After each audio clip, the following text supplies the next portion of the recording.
मंत्रालय के committee room में मेरे साथ उपस्थित श्रीमान मानिक शाह जी, मुख्यमंत्री त्रिपुरा, श्री विप्लव देव जी, पूर्व मुख्यमंत्री त्रिपुरा,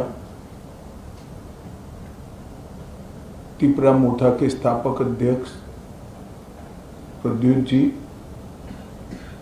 विपक्ष के नेता अनिमेश जी, त्रिपुरा से आए हुए मंत्रीगण और संगठन के सभी पदाधिकारीगण, विधायक, चेयरमैन TTADC और गृह मंत्रालय के सभी ऑफिसर्स। आज त्रिपुरा के इतिहास के लिए एक ऐतिहासिक दिन है। आज इस समझौते से हमने इतिहास का सम्मान किया है, गलतियों को सुधारा है और आज की वास्तविकता को भी स्वीकार कर तीनों चीजों का सामंजस्य कर हमने भविष्य की ओर देखने का काम किया है। इतिहास जो है उसको कोई बदल नहीं सकता, मगर उसमें जो गलतियां हुई है इसको सीखकर आज की वास्तविकताओं को नजर में रखकर हम आगे जरूर बढ़ सकते हैं। और मुझे आनंद है कि त्रिपुरा मोर्चा ने, सभी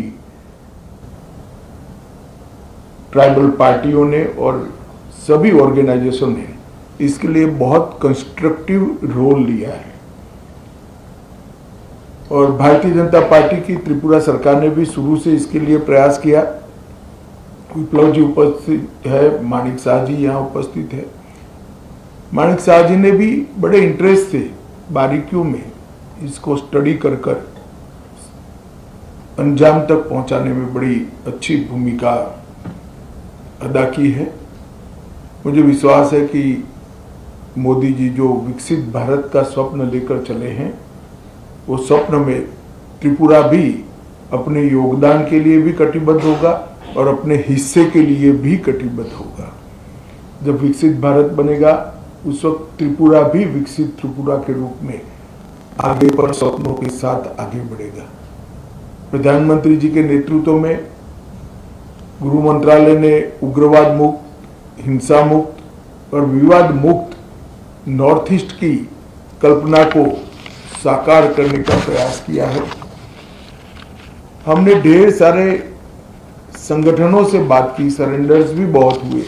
करीब करीब 10,000 लोग हथियार छोड़कर मेन स्ट्रीम में आए हैं और इसी के कारण आज नॉर्थ ईस्ट में विकास का एक माहौल बना है। ब्रू रियांग का समझौता हो या सीमाओं का समझौता हो, शुरुआत उसकी त्रिपुरा से ही हुई थी और ये टर्म में अब क्योंकि हम चुनाव में जा रहे हैं, अंतिम समझौता भी त्रिपुरा का हो रहा है।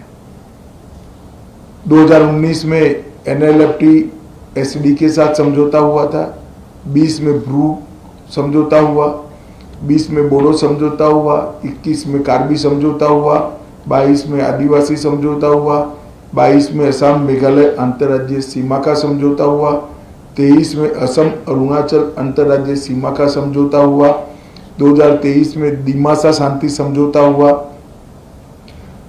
2023 में UNLF का समझौता हुआ और 2023 में ही उल्फा का समझौता हुआ और अब ये समझौता हो रहा है। तो कुल मिलाकर 11 अलग अलग प्रकार के सीमाओं से जुड़े हुए, अपनी पहचान से जुड़े हुए, अपनी संस्कृति और भाषा के लेकर संघर्ष करने वाले सभी के साथ सामंजस्य पूर्वक बात कर हमने संघर्ष को समाप्त करने की दिशा में काम किया है।